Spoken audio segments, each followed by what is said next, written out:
L'Ajuntament de Calonge ha comprat 5 bicicletes elèctriques per al personal que ha de fer desplaçaments fora de les oficines municipals.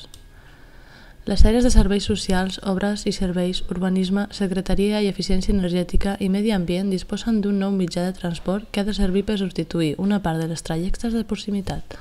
Es tracta de desplaçaments curts dins del municipi que fins ara es cobrien amb la flota municipal de cotxes.